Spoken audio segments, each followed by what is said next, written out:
Hi, my name is Adam Berland from the Ball State Department of Geography and Meteorology, and I'm excited to tell you about my favorite GIS data set today.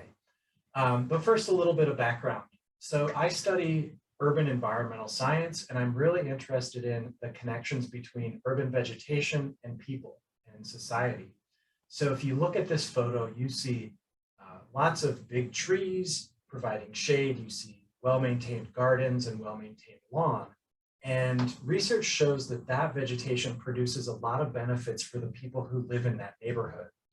And so I'm interested in understanding whether that beneficial vegetation is distributed evenly across a city with respect to the people who live there. Or are there inequities where there's an unfair distribution of vegetation and those benefits are not experienced equally across the population? Okay, so one of the things that we can do to understand patterns in urban vegetation is to quantify it or to characterize the amount of vegetation. So one thing that we can do is use air photos or satellite imagery and map tree canopy cover.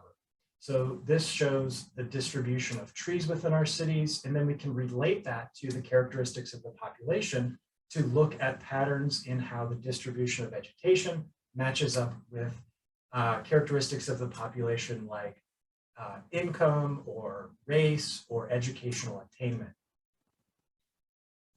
Another thing that we can do, again, using information from aerial remote sensing, is to characterize the abundance of vegetation using something like the normalized difference vegetation index. So this shows us in dark green areas with lots of abundant, healthy vegetation, and areas in yellow, places that are not vegetated, like buildings and streets. So this is another indicator of vegetation abundance or quantity that we can use to explore patterns in vegetation across our cities. However, not all vegetation is the same in terms of its perception by people. And the photo on the left, that is beautiful, well-maintained vegetation that is producing benefits for the family who lives there and the neighbors. On the right, we've got overgrown vegetation that is actually probably undermining a sense of community pride in that neighborhood. It may be reducing a perception of public safety in that neighborhood. And so that vegetation might be doing some environmental positive things, but it's probably creating negative social outcomes. And so we need to know not just where there is abundant vegetation, but also what the character or the quality of that vegetation is like. So that brings me to my favorite type of GIS data set, and that is the parcel condition survey. So cities in the Northeast US primarily, including Muncie, have gone out and conducted complete walking surveys of the property parcels in their city.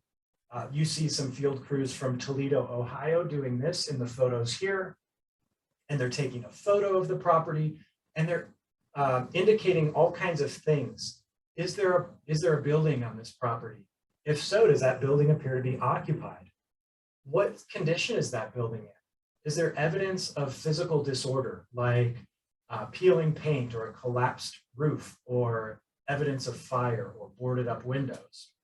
Or in the case of Toledo and some other cities, they also made indications of whether the lawn was overgrown.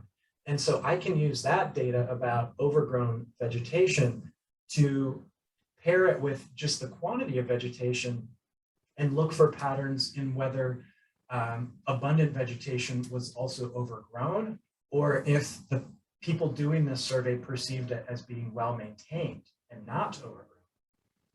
So using this information about the abundance and the character of the vegetation, whether it's desirable or whether it is overgrown vegetation, and using information from those walking surveys about the presence or absence of buildings, the occupancy of the buildings and the condition of the buildings, and then using data from property tax records about the type of owner. Are these properties owned by individuals? Are they owned by investors or nonprofits or the city itself? Is the owner the occupant of the home? Is the owner local to the area or an absentee owner from somewhere else? Has that owner paid their property taxes? We can use all of these things to create a picture of what types of properties are more likely to have well-maintained vegetation and what types of properties are not as likely to have well-maintained vegetation.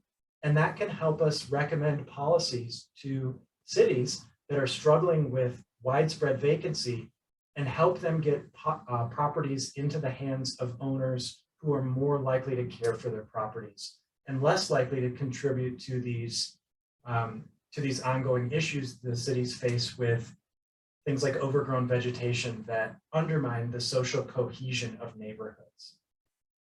I mentioned that this is going on right here in Muncie.